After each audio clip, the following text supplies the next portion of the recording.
know what I just said. For those who came with us, everything is okay.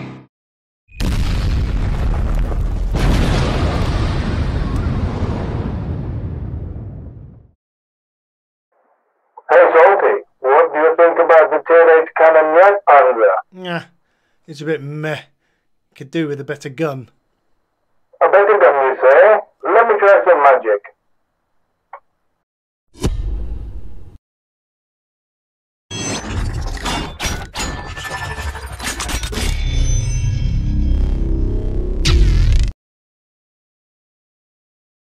So, ladies and gents, today we are looking at the Kanonenjagdpanzer 105. 105 being the calibre of the gun that has been fitted on a remodelled version of the Kanonenjagdpanzer, which had the 90mm gun. So, how can we get it? Well, from the 3rd to the 9th of October, it goes on pre-sale in the shop, and then from the 10th to the 23rd of October, the actual sales open. Now, every player with the old version of the Kanonenjagdpanzer has the following options. You can swap the old version for a new one for free by submitting a ticket.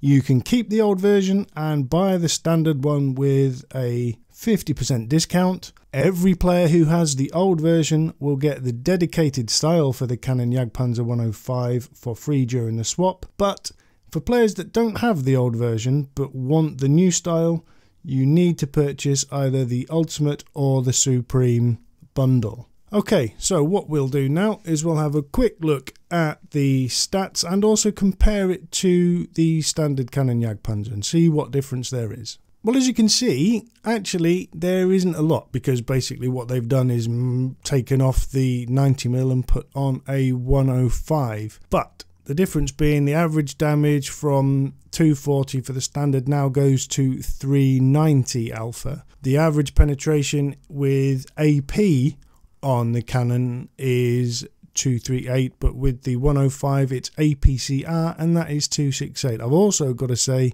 that it's got 330 pen with heat as its premium round. These stats are all based on 100% crew. Now with the Canon 90, it's got a rate of fire of 9.93 rounds a minute, where only 5.22 for the 105, a reload time of 6.4 for the Canon and 11.51 for the 105. The gun traverse speeds are the same, the depression and elevation of -8 and 15 are the same, and the traverse limits of 15 degrees are the same. The aiming time of 1.73 is the same, and so is a dispersion of 0.31. The average damage per minute for the 90 is 2,384 and 2,034 for the 105. However, what I will say is this 105 gun makes this tank really good fun to play, and I was I was very underwhelmed when I played the Canon 90. I didn't really enjoy it. I felt it lacked something, and it was definitely the gun. But putting a 105mm gun on this thing, it makes it really good fun. It's got a really good punch, and I'm really enjoying playing it at the moment. I mean, it really does get the damage out there. I mean, does it need a bit of a reload buff? Quite possibly, but I think at the moment it's quite a balanced vehicle. It's fast, it's nippy, it doesn't have any armour at all. I mean, 30mm is the most armour it's got anywhere, but so be it. Because you're nippy and you've got that gun, you can drive around, shoot things and then relocate quite easily. Top speed of 70 kilometers an hour, you see, and that is enough to get you around. And the traverse speed on it is 47.98 degrees, which it really can turn and rotate on the spot, and it's decent. The concealment of it 23.6, so that's the same for both, and the view range is 360 for both. Now, as I've said, I've really enjoyed playing it, and even up to tier 10 you can still compete with it, which is nice. It's got a decent enough pen to do it. Yes, obviously you're going to be firing the expensive rounds at the big fat Japanese heavies with heat rounds, but so be it. That's all about the game. You use your ammunition selectively.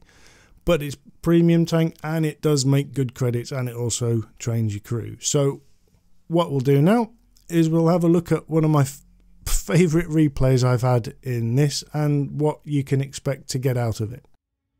Well, I must have prayed to the gods, because in this battle I am top tier on Mannerheim line. But don't let that give you a false sense of security, because the little or no armour that you've got means that every single tank in this battle will happily pen you.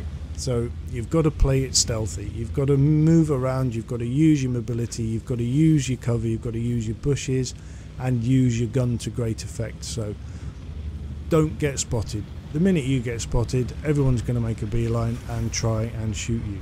So I decide to locate down the beeline to see if I can see anything or have a shot at anything sat up on TD Hill, or if I can see, or I say see, have a shot at any of the light tanks that might spot up the 5 line. Our mediums are pushing across the A line, which is nice, so it means I've got protection on my right hand side, and I'm also waiting to see if anything pops up down at D4, where you tend to get a scout pop up or a medium pop up, and see if they can see anything that's up on the B line we are. Now there is a Skoda T25, so I just pull back and hope that he pops up enough that I can get a shot into him, because the shell velocity on this gun is pretty immense as well. You take a shot and it pretty much hits. It looks like the Progetto on the enemy team has isolated himself, and our artillery finishes him off. And up pops a Skoda, and a shot for 362 goes into him nicely. Looks like our KV2's off on a scouting run, and the enemy team have got a Lerva sat holding the corner at C2. There is a heavy battle going along down on G9, but I'm not too concerned about that at the moment, because I've got plenty of protection from the mediums and the lights that have pushed across the north. And it looks like our P43 and our T20 are looking up and getting over, and they've spotted the WZ131. There's an ARL V39 that's been spotted, but I can't get a hit on him. I'll just move forwards now, see if I can get a shot on the WZ, but he is in cover from the rock, so I am not going to be able to hit him, but I'm still not going to go anywhere. Oh, a Type 64 has been spotted. It'd be nice to get a shot into him, but I aim and totally miss. Never mind, not to worry. I still can't hit that WZ, but the P43 is coming across, and I take a shot and put it straight into his tracks. Ah well, not to worry.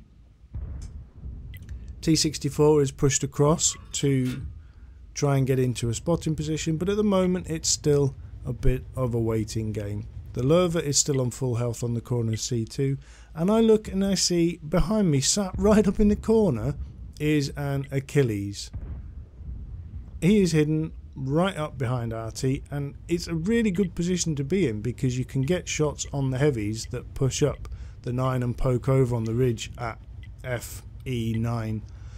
But it's a bit of a slow start to this battle, I make no bones about it, but it is a waiting game. You can't rush in, you can't get involved in this tank, because you will lose your hit points. You've only got 1050, which is actually less than you have in the Kanonenjagdpanzer 90.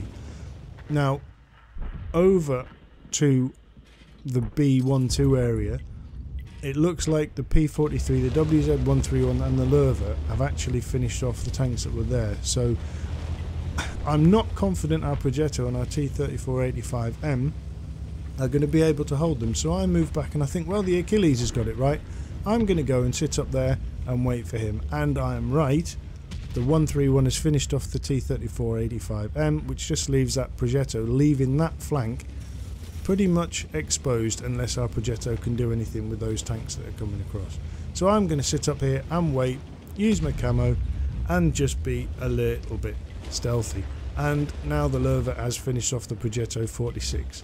So there were 3 tanks over there with the potential that are now going to push across the A line and get into the flanks and attack our arty. However, the camo rating of this vehicle is such that I can sit there, happily shoot for a while and not get spotted. But I have a feeling that these tanks are going to be pushing across the A line, so I'm sat there waiting for them to come. We are 6-8 down. We've got a T29 on the corner. Our KV2 has managed to get all the way to F6 and is still alive. And our artillery are moving, which is the right thing to do because they've realised that there's potential of enemy tanks coming down the A line. The P43 is now moved, and there is the Lerva. A nice shot into him for 371. And the Achilles is going to start putting damage into him as well. I'm just waiting for the reload. I could have done with a bit more reload time on it because I could have got another one into him, but I'm waiting on the shot because he's going into cover. Now I enjoy this shot because he pulls up the hill and he exposes his underplate, and I track him for 409 and the Hummel finishes him off. However, I am now spotted. Time to move because I will get absolutely whacked, especially if Arty are going to be firing at me, and I do not want to get hit by Arty because I will get absolutely demolished by anything. Like I said, this armour is nothing, so I'm relocating, moving across to wait and get into Arty cover. I can see a P43 has just moved itself up now to try and come up the hill, so I'm sat waiting, knowing that he's going to come up and try and get Arty. Putting a nice shot on him to him for 432. I get spotted and immediately reverse back, so I don't get shot by him. He put a shot into me and the Achilles finishes him off. The WZ-131 has pushed up into a position to spot our Arty, sat at D8, and he finishes off the M44. So now I know I'm unspotted. I'm going to re-flank him and get round behind and try to finish him off as well. The Type 64 has also pushed through and gone after our artillery, and I don't know where the ARL V39 is. There he is behind me, but I don't realise it at the time. I'm now spotted, take an auto aim and totally miss an auto aim, so I get hit by the ARL and ram the 131. Keep moving, don't stop because the ARL can put another shot into me if I'm not careful. The M44 has killed our Achilles because he was being sat up there all game and was obviously spotted and then take a shot. So the next thing I have to do is take out this Type 64. So I put a shot into him whilst taking a shot for 116 of premium ammo, but so be it. Use premium ammo to make whatever shots count. And then as I've spotted, I'm relocating, moving to make it look like I'm going to push down the B line. When I know my spot's gone, I'm going to go back up into this corner now because the IRL knows where I was, and I am going to wait for him to come. I know that I can finish the ARL shot for shot, and then hopefully I cannot get hit by Arty, so I'm just going to sit here, park up and wait, giving hopefully the enemy the impression that I am pushing back along the AB line to move on round. So we are just sat here waiting to see if the ARL comes to the base to try and find me, so we just sit and wait. I've got to say, I've only got 2 kills. I've got 1,767 damage, which I'm happy with. I've got 489 assistance so far. It's been an okay game, but I've still got 617 health, which is more than enough, as long as I don't get hit by Arty. The minute I get seen, I'm dead. But there's the IRL, a nice shot into him for 404, and I wasn't spotted.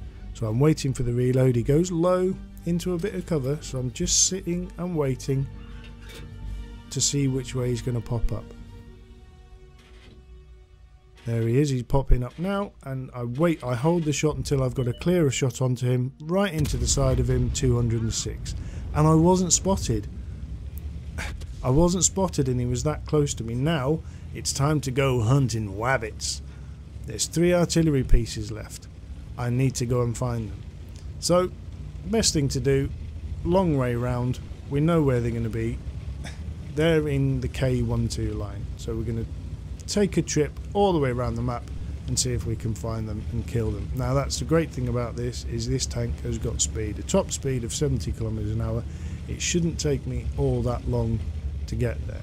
So what I'll do is I'll just forward the video just to the point where it becomes exciting. So I've moved my way round now to F2 using the low ground and the bushes, and because this vehicle is quite low profile as well, you can use the contours to your advantage. So I've just parked up in the bush, wait for my camo net to activate and see if I can see anything moving. It doesn't look like there's anything moving at the moment, so right, I'm still going to have to go and find them. There's 4 minutes left, so again, like I said, using the low profile, using the contours, move it on round, push it all the way across up, and then across and round down the 2 line to see if I can find any of these SPGs. And if I do, it's going to be fun. I can one-shot every single one of them, so it should be fun. And oh, there's one. Oh, 280. Surprise, I found you. Now, I've been spotted. Keep moving, keep moving, keep moving. I'm fully expecting now to come round the corner, pop up on the hill, and get smashed in the face by an artillery HE shell. However, they're not there. Where are they? Okay, let's have a look down in the other obvious arty place, down at K3, see if there's anything there, and if we can finish that one off as well. And no, they're not there either. We're gonna have to go and find them, because again, we've got 3 minutes and 20 odd seconds left and we need to win the game. And I haven't taken any splash damage. However, that is a good indication of where one of the enemy artillery pieces is. He is in cap. Okay, so let's go have a look down at K7, another place. Is he there? No, he's not there. These stealthy little arty are proving to be a little bit illustrious. I'm thinking to myself here, shall I go up the heavy line route? No, because I've a feeling one will be waiting for me to come, so I take the short route basically to try and avoid any detection whatsoever. I will spot the artillery before they spot me, and this is where I hope I can spot whoever is capping. Now, we need to be a bit steady, but there is the GW Panther. I see if I can get a shot on him, but I can't. I am steadily moving, and there's the top of his turret. He's aiming down the heavy tank line. Full shot, 360, dead, gone. And I wasn't spotted. However, I'm not going to poke up and go round, because I don't know where the other artillery piece is. If he was sat waiting for me at F9, he would spot me, and it's still a Hummel. He can do enough damage to me that is going to make my day a bad day. I've currently got 5 kills, and there's a potential of a Top Gun and a Kolobanov's. So I'm using the low ground, moving, trying to find the other artillery piece. He's got to be around here somewhere, because he wasn't anywhere where the obvious places where arty sat waiting to hit me from. Now I've spotted the Hummel. I move into him slowly like hunting a rabbit, and I auto aim him, get ready to take the shot. He disappears, and as soon as he disappears I take the shot and the reticle moves away. Stop auto-aiming, Jedi. And there he is again. I've spotted him, he doesn't spot me, and 300 gone, done. Victory. Let's have a look at these stats. Now, I've said in the past that I'm not averse to putting up ace tanker replays, because it doesn't give a true reflection of the results that your average player is going to get. It's just I enjoyed this game a lot. Now, yes, I was top tier, but you still have to play the game to the best of your ability, regardless of what tier you are, whether you be top, bottom or middle. However, I did get the ace tanker. I also achieved a Reaper for killing 3 vehicles in a row with a single shell for each one. I got Fire for Effect for doing more damage than the hit points of my vehicle. I got a Duelist, which is destroying at least 2 vehicles who damaged me. I got a Bruiser for damaging at least 5 modules or crew. I got the High Caliber for doing 20% of the enemy hit points of damage. I got the Dimitri's Medal for killing 3 self-propelled guns. I got a Top Gun for 6 kills, and I got the Kolobanov's Medal for standing alone against 5 enemy vehicles and winning. Now, I got 3,317 damage in total with 6 kills, but I got to give credit to the Tiger One, who got 2,123 damage with 3 kills as well. If we look at the overall statistics, I fired 14 shots, I hit 11 and penned 10, and 2 of those were silly, and I say they were silly auto aims. I did 1,569 damage from more than 300 meters. I received 2 shots, and quite understandably both of those penned. I spotted 3 vehicles. Of the enemy vehicles, I damaged with 9, and 6 of them I destroyed. I did 489 assistance, and I got 65 base defense points, and I travelled, because of the speed of this vehicle, 6.61 kilometers. Now, if I wasn't running a premium account, I would have grossed 68,565 credits, and with repair and ammunition resupply, I would have netted 48,644. But as I am running premium, I grossed 102,848 credits. With repairs and consumables and ammunition, I totaled 82,927 credits. That is a nice credit income. I also got 14 bonds for my medals, and base experience was 1,265, with a bonus for the premium of 126, giving me 1,391. But with it being premium, it was 1,897 with 190 bonus, so I got 2,087 experience for this battle. Now, do I like this tank? In a word, yes. As I said at the beginning, I did not like the Kanonenjagdpanzer 90. I felt that the gun was really underwhelming, even though statistically it has a higher DPM than the Canon 105. The pen was less, and I didn't find it anywhere near as fun, and I was very underwhelmed with it. I think that the balance of this vehicle is pretty much right. Maybe a slight reload buff, but you deal with what you've got. You can move around, you can fire, and you can relocate really quickly. That 70 kilometers an hour speed is fantastic. Now, you know the ways that you're going to be able to get it. So, do I recommend it? Do I think it's worth it? Yes, I do. You know the ways that you're going to be able to obtain it. So, go and have fun in it. Catch you all later.